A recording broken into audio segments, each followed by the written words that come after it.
لیجیے میں آپ کی خدمت میں حاضر ہوں اور آج ذکر ہوگا املی اور تخم املی۔ تو سنسکرت میں ملیکا کہتے ہیں، انگلش میں ٹیمرنٹ اور سندھی میں گڈا مڑی، تمر ہندی، خرمائے ہند۔ ماہیت: درخت املی کی پھلیاں جو نصف بالست یا اس سے کم زیادہ لمبی ہوتی ہیں، ان پھلیوں میں سرخ سیاہی مائل گودا ہوتا ہے جو مزے میں خوشگوار شیرین ترش مائل ہوتا ہے۔ ان پھلیوں کے اندر سے سرخ رنگ کے سخت بیج نکلتے ہیں، چمکدار۔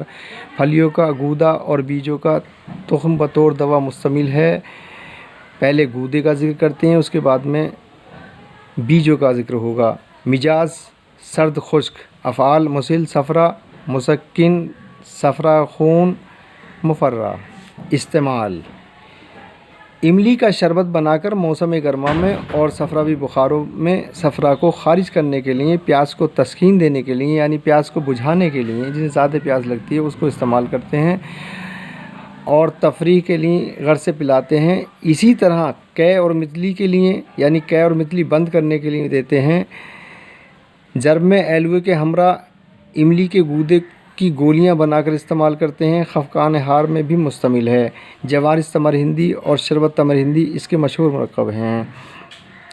املی کا شربت بناتے وقت اس کا لحاظ رکھنا چاہیے کہ اس کو پانی میں بھگو دیں اور ہاتھ نہ لگائیں، یعنی آب زلال نتھرا ہوا پانی لے کر اور شکر ملا کر پکائیں، کیونکہ املی کو ملنے سے اس کا مزہ خراب ہو جاتا ہے اور اس کے پینے سے نفرت سی لگتی ہے اور بعض اوقات قے بھی آ جایا کرتی ہے۔ نفع خاص: مسکن حرارت، صفراوی۔ مضر: سوال پیدا کرتی ہے یعنی کھانسی بناتی ہے۔ مسئلہ: شکر اور عناب۔ بدل: آلو بخارا اور زرشک۔ مقدار خوراک: 1 تولے سے 2 تولے تک۔ گودے کی مقدار بتا رہا ہوں، 1 ماشے سے 2 ماشے تک۔ تخم کی گری کی صفوف جو بنتی ہے اس کی مقدار ہے۔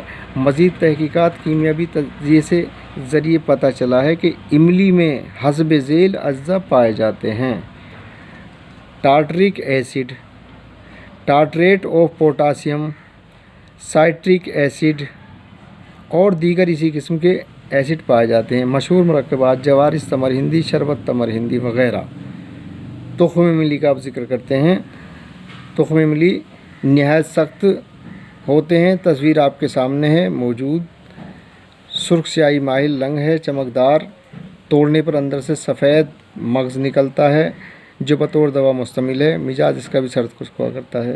افعال: قابض، ممسک اور مجفنی ہے۔ استعمال: مغز املی کو زیادہ تر جریان اور احتلام رقت منی کو دور کرنے کے لیے کھلاتے ہیں۔ تضیق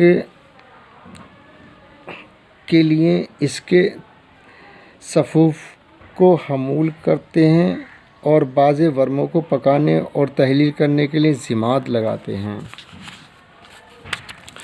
تخم املی سے مغز نکالنے کی ترتیب یہ ہے کہ اس کو چند روز پانی میں بھگوئیں یا بھاڑ میں بھنوائیں، چھلکا چھیل کر صاف کر لیں۔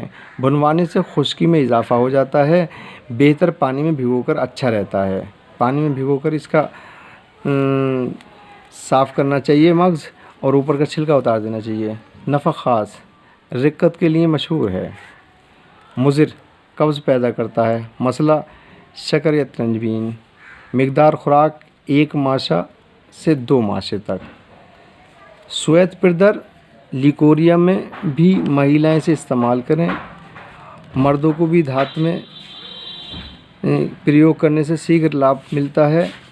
یہ ویڈیو پانے کے لیے چینل سبسکرائب کریں، بیل آئیکن کا بٹن دبائیں، ساری ویڈیو پائیں۔ پھر ملیں گے اگلی ویڈیو کے ساتھ۔